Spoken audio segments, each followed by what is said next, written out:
కోట్ల సూర్యప్రకాష్ రెడ్డి, నేను ఇంతకుముందు చాలాసార్లు ప్రస్తావించాను.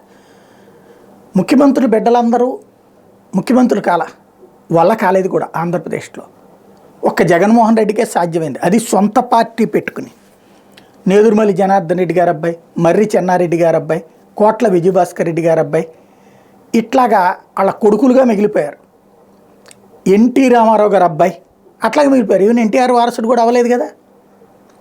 ఇవాళ అవకాశం దక్కింది ఒకే ఒక్కడికి, అది సొంత పార్టీ పెట్టుకుని ఆ కాంగ్రెస్ని నమ్ముకుని ఉంటే అయ్యేవాడో కాదో తెలియదు జగన్మోహన్ రెడ్డి. సొంత పార్టీ పెట్టుకుని తను ముఖ్యమంత్రి అయ్యాడు. ఇప్పుడు తెలుగుదేశం పార్టీ కీలక పాత్ర పోషిస్తున్న చంద్రబాబు నాయుడు తనయుడు లోకేష్ సీఎం కావాలనుకుంటున్నాడు తెలుగుదేశం ద్వారా. అది అవుతుందో లేదో తెలియదు.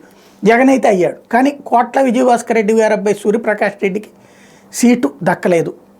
సుజాతమ్మకి సీటు ఇస్తారనుకుంటే ఈ దఫా ఆ తాజా లిస్టులో సుజాతమ్మకు కూడా సీటు ఇవ్వకపోవడం అన్నటువంటిది కీలకం. కోట్ల కుటుంబం ఎన్నికల్లో అసలు పోటీలో లేనటువంటి పరిస్థితి అన్నటువంటిది కీలకమైనటువంటి అంశం. వీరభద్ర గౌడ్కి ఆ సీటు ఇవ్వడం, ఆలూరు సీటు అన్నటువంటిది ప్రధానమైన అంశమైంది.